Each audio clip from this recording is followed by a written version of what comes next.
TildeVision is a program that explores ideas and concepts in the following areas: psychology, parapsychology, consciousness, ESP, dreams, spirituality, healing, creativity, quantum physics, business, wealth, and the Word of God. If you want to know what parapsychology is, it's really the gifts and the fruits of the Holy Spirit. It is the it's really the paranormal, the supernatural. So people nowadays are kind of curious as to what that is. These are ideas and concepts that are somewhat hidden, but if you search and research, you will learn a little bit more. So I'm very interested in the conscious and the unconscious parts of man. Why? Because I feel that the unconscious, and it's not just my feeling, the studies indicate that the unconscious mind is the one that drives the conscious, but it's usually unknown to the viewer. It's unknown to the person experiencing it. So we think it is us, our desire, our impulses, but they are driven by the unconscious mind. And we all have an unconscious mind. It's that part of us that's hidden, that's kept from us. It's in the, when a person drives in a car and you have someone in the blind side of you, but they're right next to you, but you can't see them, right? So it's something similar to that. The unconscious is always operating just like the conscious mind, but you're not fully aware unless you work with it.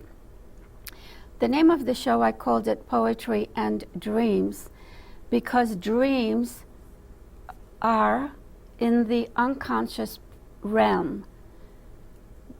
When you're dreaming, you feel that it's real. When you awakened, you realized that you had been dreaming. I pay close attention to my dreams. I work with my dreams. And last night I was given a poem, and I wrote it, and I left it because it's Murphy's Law. I left it, but nonetheless I have two other poems with me. In one of the poems, in one of the dreams, I don't want to relate the entire dream.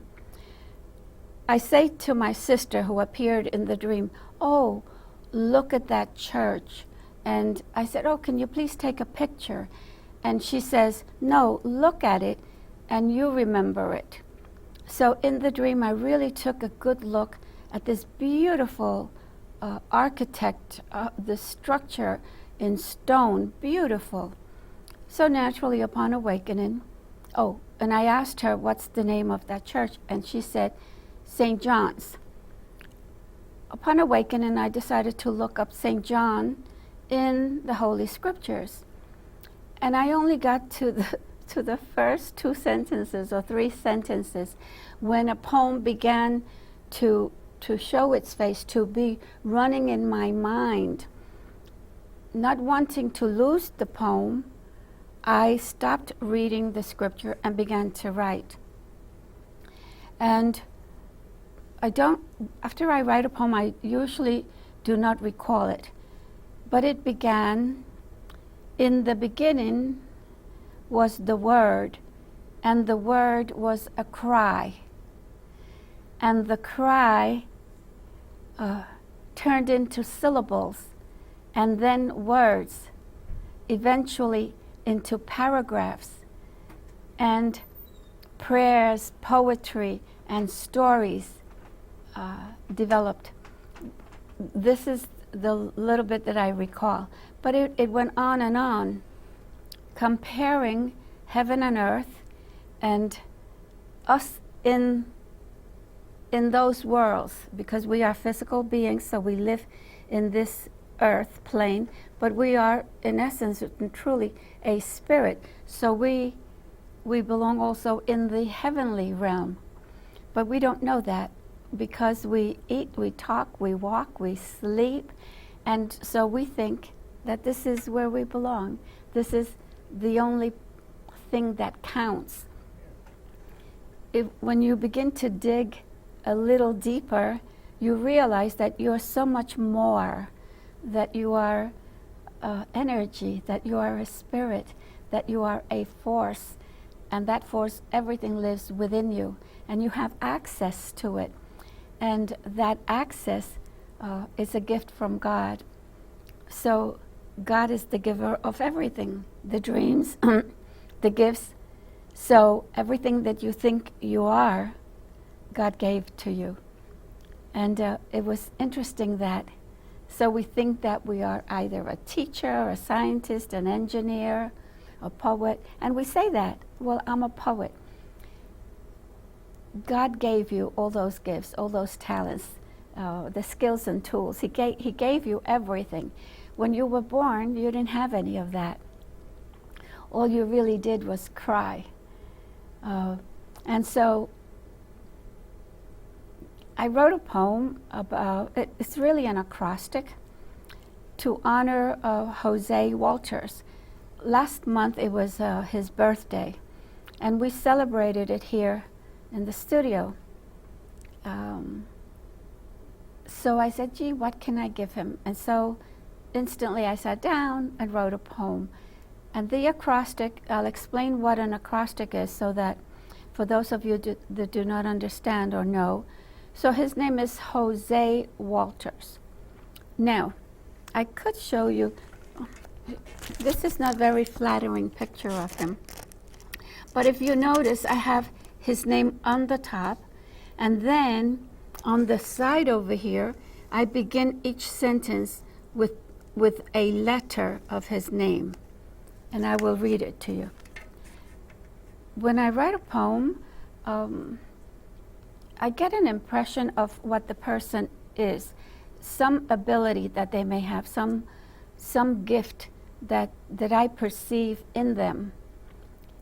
And I could also include something that I'm fully aware that this person does in waking life. Oh, so the camera is closer. So you see Jose Walters, right? And then I begin the first sentence with the letter J.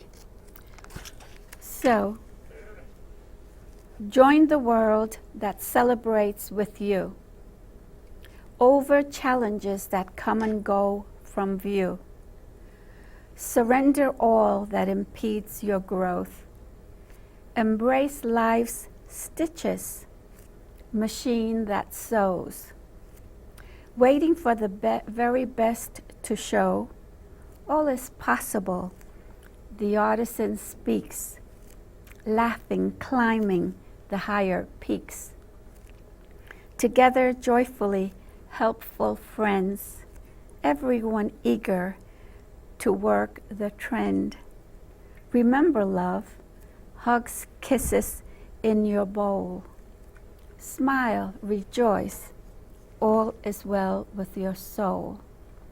Now, so I began each sentence with one letter of his name.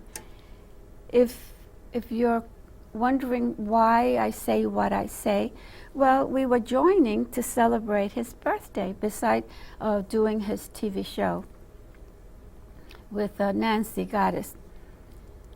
Then it says, over challenges that come and go from view, because we all have challenges, we all have situations and experiences in life that detract, that take away from the pleasantries.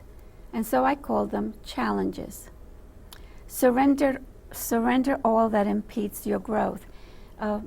What I'm saying is release and let go, because in life we have to do that often.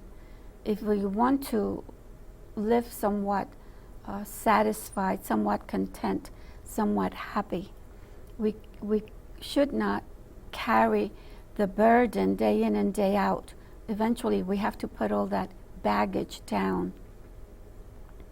Embrace life's stitches, machine that sews. When I say life's stitches, if you notice a garment, you see the upper stitch and then it goes under. So those are the ebb and flows of life, the ups and downs. But since I'm a poet, I put life's stitches, machine that sews. It's not a real physical machine. Nonetheless, it sews, it joins things, it keeps things together, including our body, mind, soul, and spirit, with our experiences, relationships that we have developed over time. So that's why I said machine that sews. When you sew a garment, you're keeping it together. Waiting for the very best to show. Yes, we have happy expectancy, faith expectancy for the best to come. That's part of faith. If you don't have that in your life, then you are missing something. I always expect the best, even amidst the Murphy's Law. And I'll share a little bit about that later. All is possible, the artisan speaks. Now I put those words because Joey, as we call him lovingly, he always says, oh, all is possible. Everything can be done. And he believes that. He says it. And what that does, we make it possible. We do things to attempt to finish a task. And so if you have that, it's an attitude of life and living. So all is possible. All can be done. And he says it with a smile. Laughing, climbing the higher peaks. So, yeah, because we take things in stride. We laugh it off. What are we going to do? Cry every instant? Complain? Begrudge? So I put the word laughing, climbing the higher peaks. Because when you do that, when you laugh, when you take life in stride, you can reach your goals, your dreams. Those are the higher peaks. Your journey in life. Together joyfully, helpful friends, because we do gather together to create these TV programs, and so we help each other. So I say together because it is a together task, and we all know what each one is going to do. Okay? So Joey will direct, Jonathan will be the sound technician, he'll take care of sound. Renee will adjust the lighting and the camera and set up the virtual studio, and we join in, each person giving their very best, exercising their gift. Everyone eager to work the trend. So everyone is eager, and I'll share in a little bit, we're eager that everything comes out fine, more than okay. Remember love. I called Joey Love, and sometimes when we speak on the phone, I said, oh, okay, love, bye now. It's just an endearment. And then I say, hugs, kisses in your bowl. So I called it a bowl, a place where he can keep his treasures in. So hugs and kisses, they're treasures. They're the niceness of life and living. It's a getting along together, working together in a harmonious way. Smile, rejoice, all is well with your soul. So I'm affirming that his soul is well. It's okay, it's healthy, it's content, it's satisfied, it's happy. Okay, so I smiled a few times because so we get in at 6, and Lord and behold, the place where I order the food, because I enjoy certain foods, and we all do. And well, we tried every telephone available, and it said that the phone number was not working, not a working number. So we're assuming that the place got shut down. Anyway, so then we went another route. Okay, so we'll order from another place. And I was told on the phone 20 minutes. Well, the 20 minutes was an hour and a half. And so the show is ready to begin, and this is live. So we count the seconds. And then I get a phone call. The man with the delivery of the food is at the front. So I run, give him the money, run back. When I look at the bill, I realize I didn't give him enough money. So jokingly, Renee say, okay, we'll start the show without you. Because I had to run out again. I called him and I said, where are you? He goes, I'm by the door. I said, could I come up? I didn't give you enough money. And he was so pleasant. He said, it's okay. He was so okay with it. Nonetheless, so then I run back. In the meantime, Renee has to attend another studio. And so he leaves the scene and he realizes that the virtual desk and my image is not in proportion. Then he says to me, don't touch the table. And okay, so that is Murphy's Law simply states that anything that can go wrong will go wrong. The point I'm attempting to make also with our attitude, how we address these challenges, these little situations, which is nothing but little specks of dust on a glass of milk, as my father would say. Oh, just brush the little speck aside and enjoy the glass of milk. Yeah, when you have that attitude, that thinking, then what happens is it's really miraculous. Things get done, and they get done well. Now you figure, so if you have that attitude, that mentality, that approach to life, then Murphy's Law, even though it presents its face, cannot ruin your day, your work, your task, your project, whatever. You are aware of it because it makes its presence known. The idea is, if you have this, and I call it an attitude, it's a way of being, it's a way of perceiving, it's a way of navigating life with its situations. When you have that approach, then things get done, and they get done, and on a timely basis, and you're pressed for time. It's not a time to waste. So you don't waste a minute, you don't waste a second. But it's okay. You're up to the task, you rise to the occasion, and it is so wonderful to work with people like I just mentioned, because they're easygoing. Their feathers don't get ruffled. But you see, we're kind of rushing. I was running down the hallway to take the man the extra money and running back, and I felt out of breath because I don't run. So the point that I'm making now is that with the proper attitude, everything can be done, and it will get done on a timely basis, and it will get done well. Okay, so I just explained to you a little bit about Murphy's Law and Joey's acrostic. All right, on a different note, I went to the library, as I often do, and as I entered, I saw this young man, and his name is Jason A. Brooks. All right, so I happened to look over his shoulder, and he was drawing something, and I marveled, and I said, oh, you're an artist. Right away, I identified him based on the work that he was doing. So he's very quiet, he's very talented, and I saw so many beautiful things in him. When I say in him, I'm not looking at the physical part of him, I'm looking beyond that.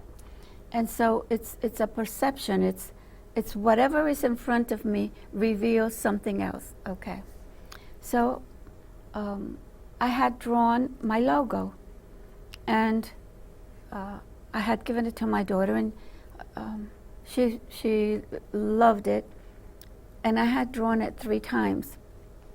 And I draw in pen, and when you draw in pen, you can't erase the lines.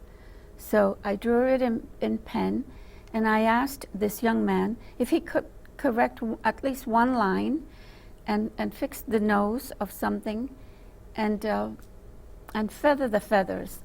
because I had just made them very simple. I had not feathered them. And I told him, and he did, and I was very, very grateful. And so I decided to write an acrostic to honor him and to show my gratitude. So I begin. Jocular creative soul switches eye and hand, attentive in quiet solitude to line and form. Culminating characters adorn and band. Excellent focus helps shape the content land. Navigating life's instinct inside the thoughts. Admit you are, generous gift flows alone. Bravely climb mounts, never intend to go down. Risk taker, bold line maker, precision craft. Original doodler, world of images. Optimum success, practiced perfection done. Knocking opportunities, books written, drawn.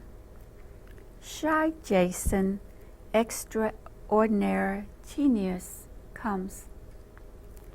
I'll explain the poem as to what I was thinking. So he has to coordinate his eye and his hand. That's what an artist really does. It's a coordination of an image either in his mind or her mind, or an image out there. And so you're drawing, and you look, and you draw, and you look, and you draw. So that has to be coordinated. If you don't coordinate that, then the line doesn't come the way you want to. Attentive in quiet solitude to line and form. Alone, quiet, in solitude, he works. Because artists, creative people need, we call it downtime, quiet time. I do also. I write, and so I like that. I don't like interruptions. I don't like people talking to me when a poem is being downloaded into me, because the flow gets broken. So culminating characters adorn and band. Why characters? Because that's what he was doing. He was drawing characters, and the characters were heroes, okay? And I marveled that he was doing these hero characters. Excellent focus helps shape the content. You need focus, whether you're an artist and you're painting, or you're a writer, a poet, you need that focus, because you're working with things that are really not there. You're working with things that are in your mind, in your thoughts, possibly in your emotions, and you're bringing them out, and you give them life. Navigating life's instinct inside the thoughts. So you do navigate. You're navigating inside your mind, inside your soul, inside your thinking, your feelings. You're navigating, and you're in his case, he's an artist, so he's looking for the line to give it form. Me as a writer, I'm looking for the word that either rhymes or fits in to what I have in mind. Admit you are, generous gift flows alone. So in essence, I'm saying to him that he is generous, because I did say to him, oh, you're so generous. And he said, no, because being generous is not just giving money. Being generous is sharing of your heart, your soul, your being, your thoughts, your knowledge. It's a sharing of who you are. And I say gift that flows alone, because he works alone, because artists usually work alone. They enjoy that aloneness. They don't consider it sad. They like that solitude, so they can create. Bravely climb mounts, never intend to go down.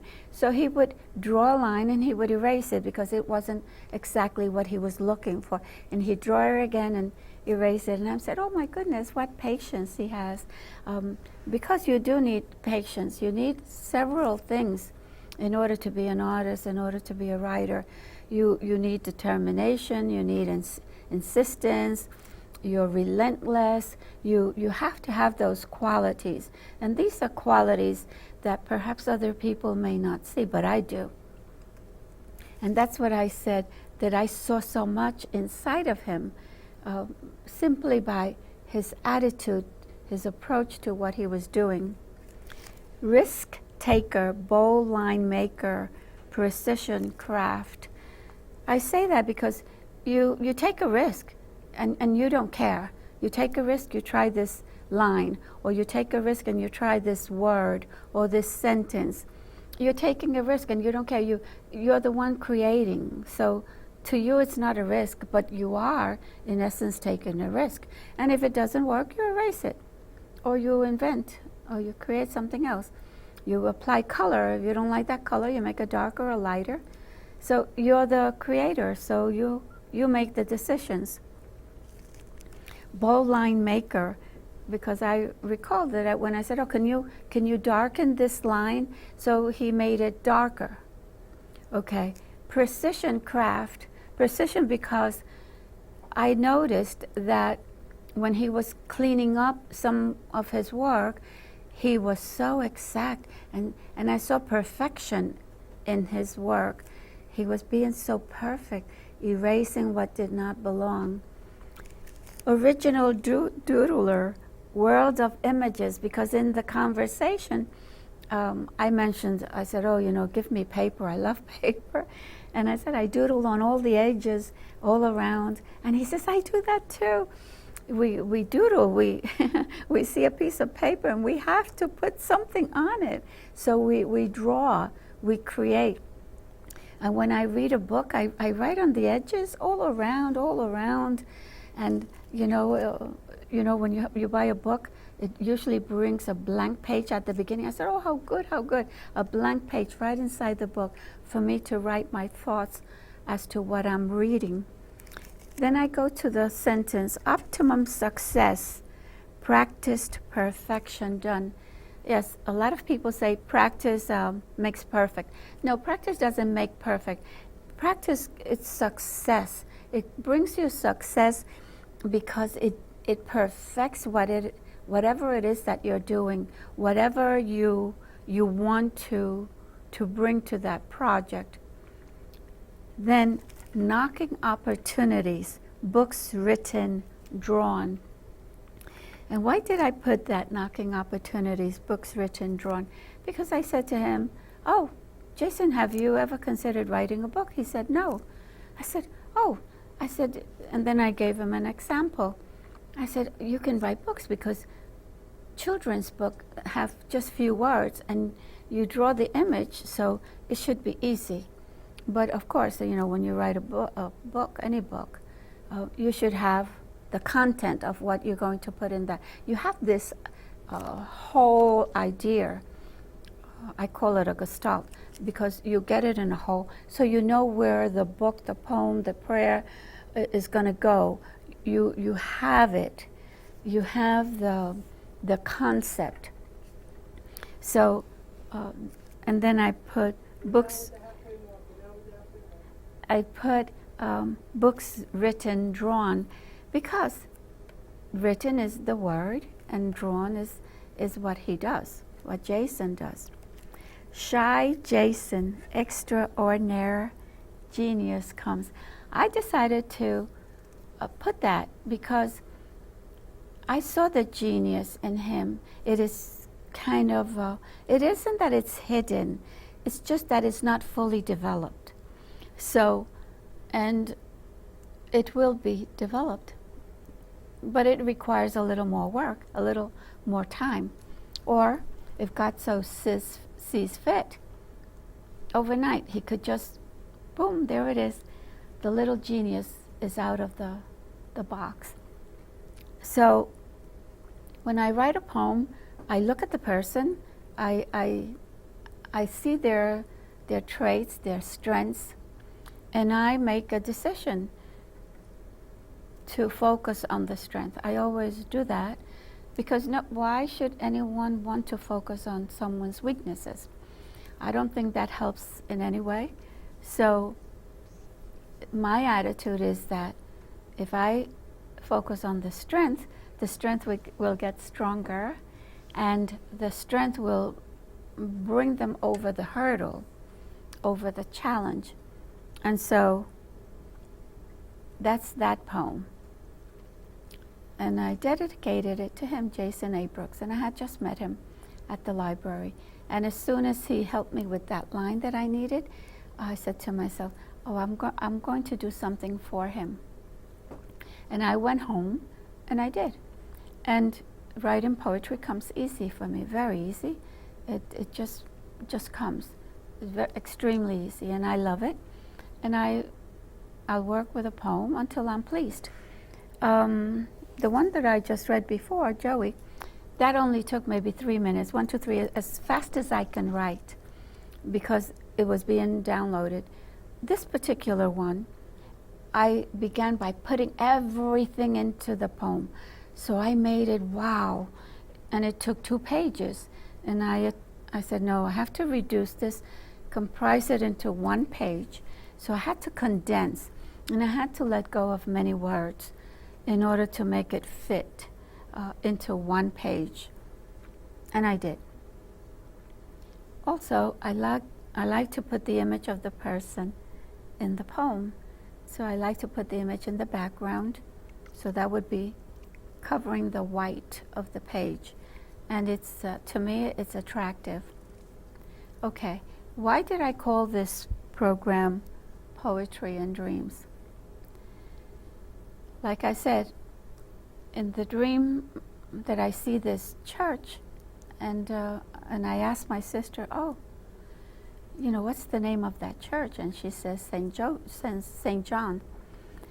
So upon awakening, I said St. John. I wanted to honor the dream. So I went into scripture and I got St. John. And I only got to read 3 sentences when the poem began to download. And so when that is happening, it was so deep and so really profound, I just decided to just stay still and quiet, because the entire poem was being downloaded. And I'm in awe. I'm really in awe. I believe it because I experience it and I write it, but it's almost like, wow. It's almost like unbelief. Where did this poem come from? And it's so sad I forgot it. I don't think I forgot it. I think I left it. I didn't bring it with me because I did have a guest. As a matter of fact, it was Jason, and he did not show up. So he probably was working under Murphy's Law. So when a poem gets downloaded, I just pay attention because it's being revealed. It's showing itself to me, and I'm astounded. It's almost like I'm in disbelief, but I believe it. I'm experiencing it, and it's beautiful. Better, a million times better than I could possibly write it.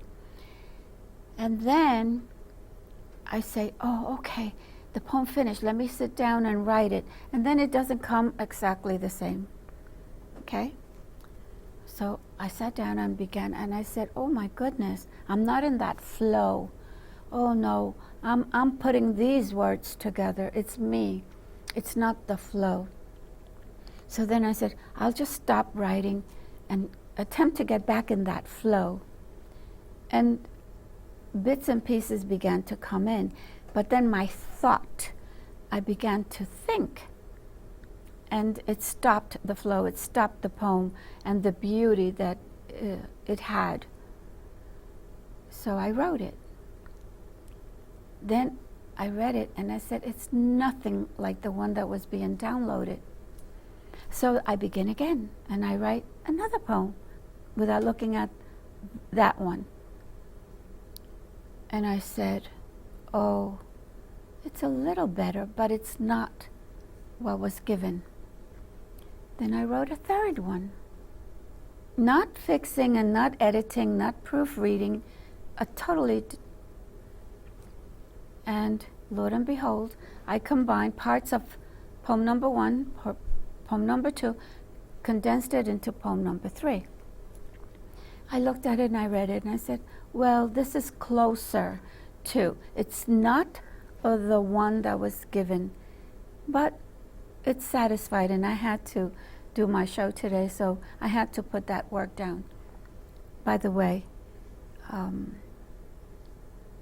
a certain discipline is needed if you're an artist, if you whatever. You don't wait for you to be in the mood. You develop a discipline. So the discipline that I have, the first thing, I make my coffee, my cup of coffee, I savor it, and I begin whatever task of writing or thinking or organizing. But I'm sitting down, I'm nice and quiet, I'm nice and still, and I purposely get up a little earlier to do that. You never ever wait to be in the mood or to want to paint or want to write. That question should not enter your mind at all. Oh, I'm not in the mood. Oh, I don't feel like it. No, you don't go in that direction. You sit down, in my case with paper and pen. I love paper. And I'm ready. And no sooner do I pick up the pen, I begin to write. Many times I don't know exactly what I'm going to write, but I write, and it is usually, according to people, very beautiful. And people say to me, Maddie, you should publish. For years and years and years. Perhaps it's time for me to publish. Perhaps.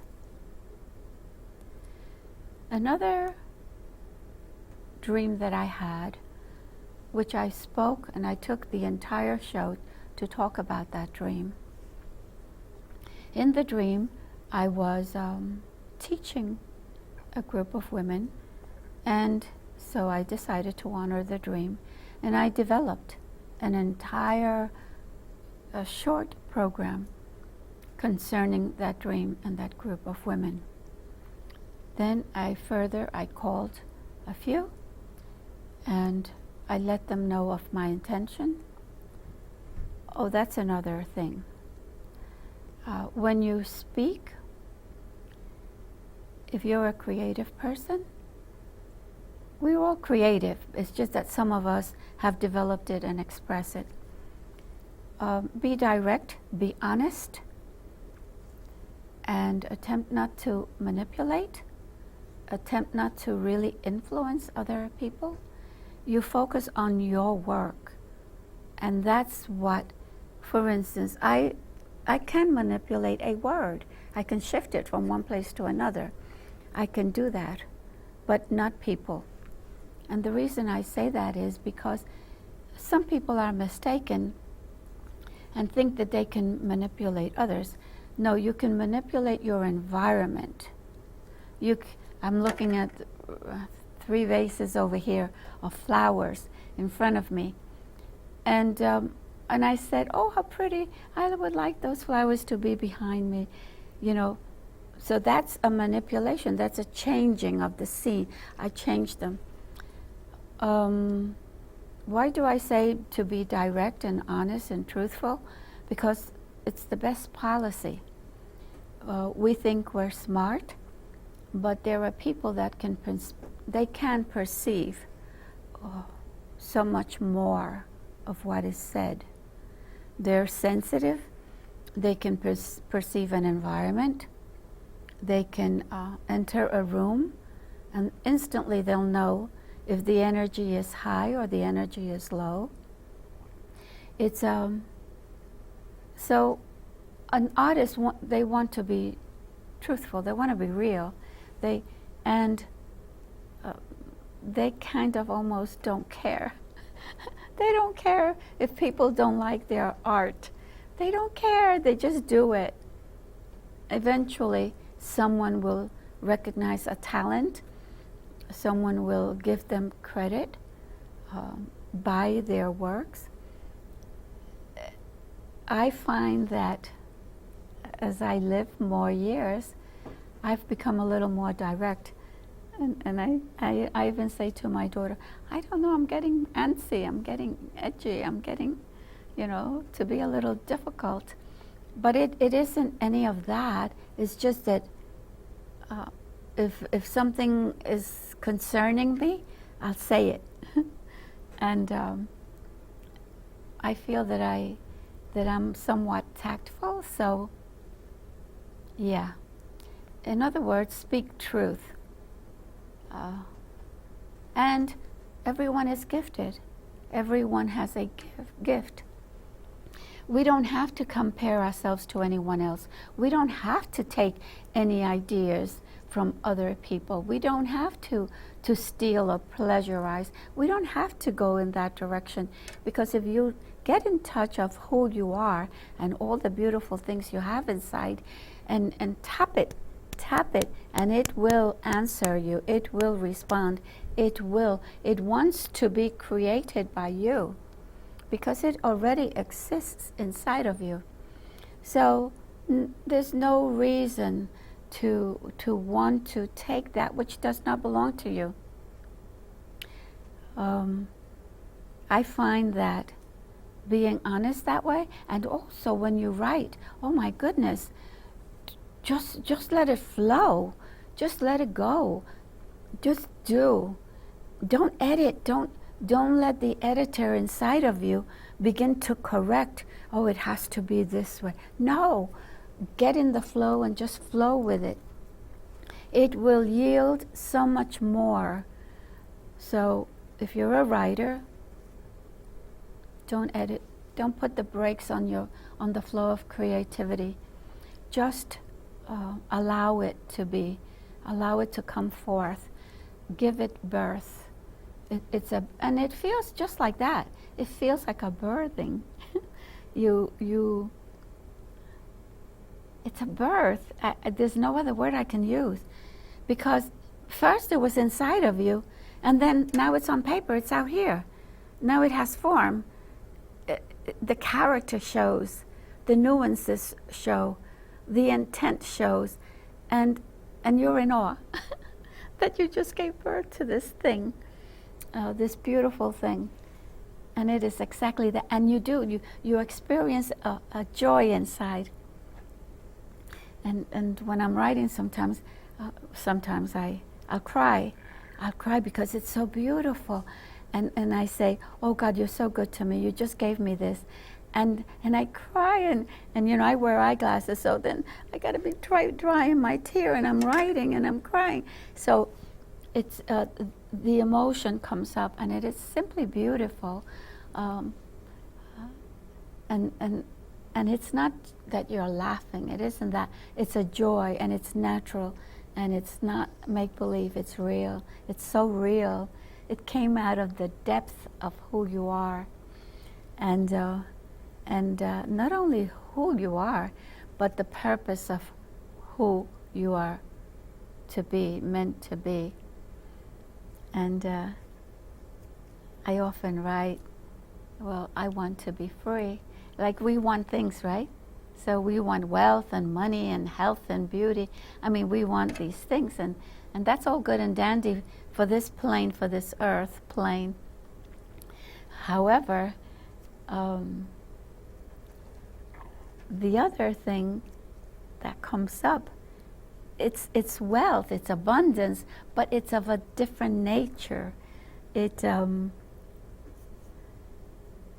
moves you, it satisfies you, it fulfills you, it warms you, it loves you back. And you know the feeling of loving and being loved, the emotion. But this emotion comes up, And it's like you're giving it to yourself, but you didn't intend to do that. That was not the intention. That's a byproduct. It's a result of being in the flow, of being honest and truthful with yourself and your craft and the gifts that God has given you. So it's a state of being, and you feel content, you feel happy. And I do this all alone.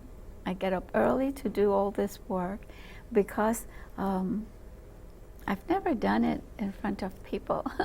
I look for that time alone. It's sad to say, but as soon as my husband is up, then I go, oh, there goes the flow. Because I enjoy that time alone. It's my time alone. And I do several things. I reflect, I meditate, I contemplate, I pray, I ask. I ask God. I'm forever asking God, because He's the giver of all, so He's the creator, so who else? He feeds me. I go to God to be fed, and I get fed, and I feel full. and I just love it. I love what I get.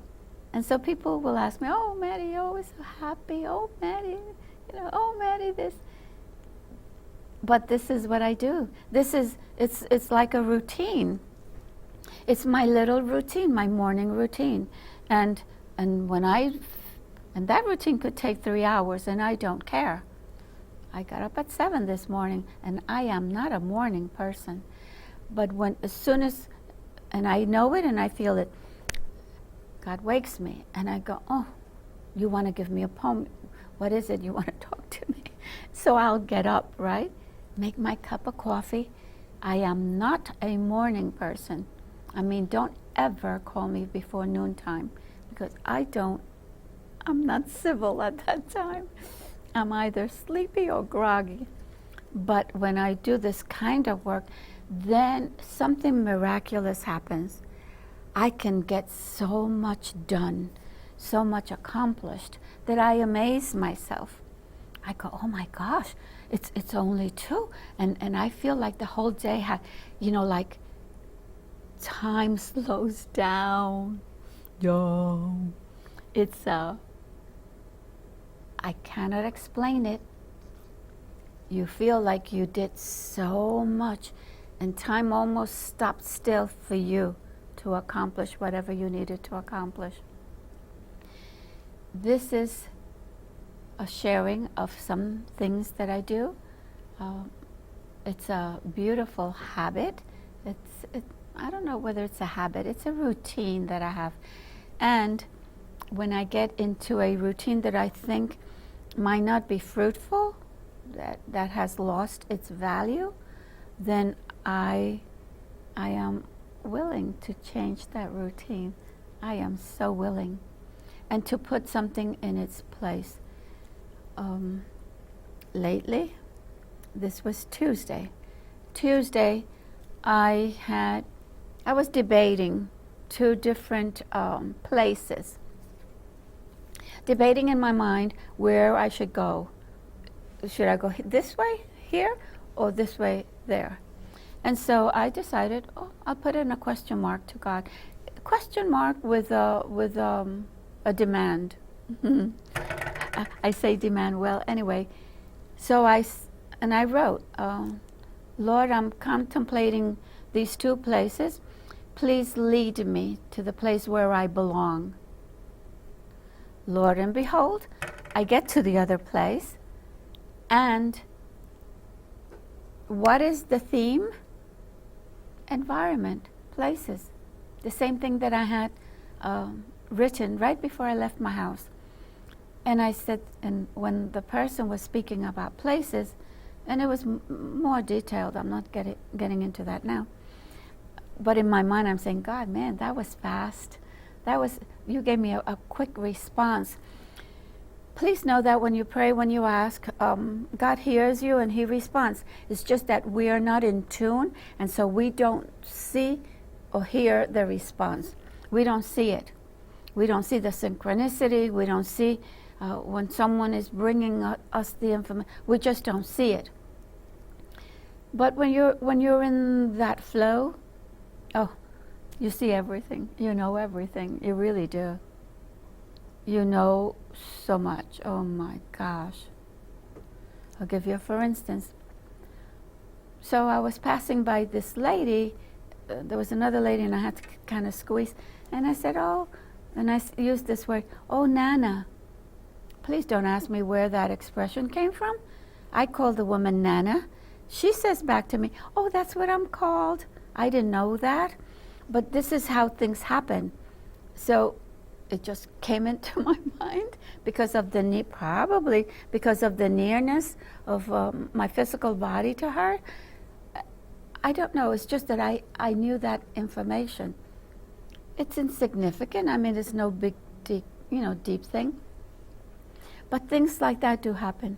Or I may have met someone just recently, and when I go to address them, I address them by a totally different name.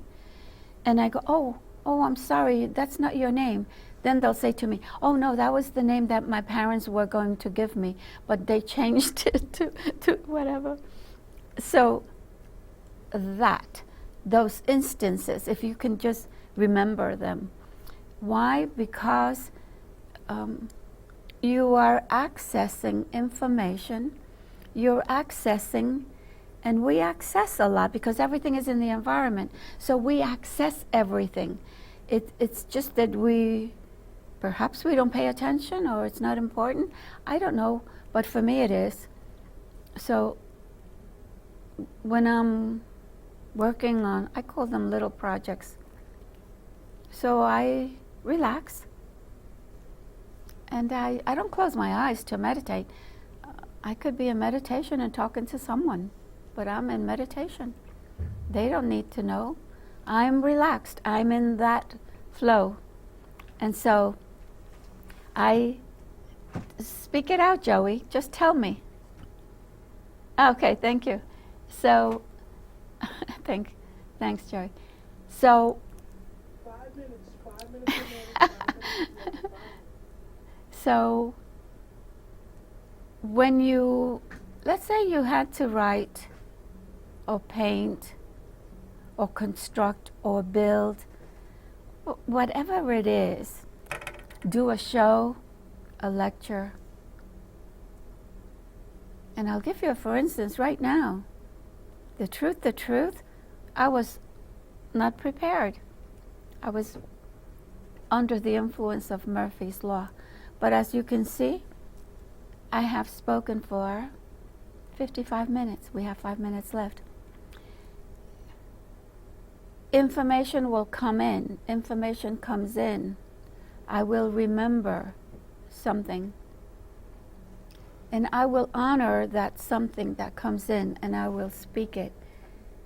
In speaking it, I give it form. Just like a dream. A dream is inside your head. It's in the unconscious part of you. So if you don't write it down or you don't tell someone, that's exactly where it will remain, inside your mind, your thoughts. But I write my dreams, so I'm putting it out there. I'm giving it form. I'm writing it. It's in two realms. It's in the unconscious realm, and it's in the conscious realm, because I put it out there. Then I say, oh, I further want to honor the dream. So I'll either write a poem or create a group, like I'm doing. Why must we honor the dream? Because we spend a third of our lives sleeping, dreaming. And so why not? Why not acknowledge that bit of information? And we all dream. Some people say, oh, I don't dream. But we do. Science tells us that, yes, we dream, and they've been able to prove it, and they've tested it, and then we go into REM, rapid eye movement. And so, yes, they're real. It's just that they're in the unconscious part of you. But it's, if you honor them, write them. And I tell people, if you want to remember your dreams, prior to going to sleep, say it just like that. But you see, I believe in God, so I'll say to God, God, oh, thank you. You're allowing me to rest. Because I'm already in bed, by the way. You're allowing me to rest. And I do, and I instantly, no sooner do I say the word rest, my body feels restful. Then I'll say, I know that I am going to sleep, because I will eventually fall asleep. And then I'll further say, and I know that I'm going to dream. And Lord God, you will allow me to remember the dream. And on top of it, you will help me to decipher, to discern, and to decode the dream, meaning I do what's called dream interpretation. So he will give me the interpretation. And I also further tell him, and I know there will be a lesson.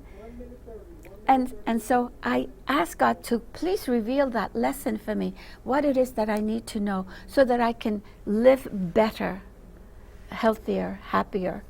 So with that, I have less than a minute. I want to thank you for watching TildeVision Ideas. We are on for the year of 2019, every first Thursday of the month, live, 8 o'clock on your channel 34 for this year. And 1 minute to closing. 1 whole minute to closing. I want to thank the people that help me all the time. And some may be here today, some may not.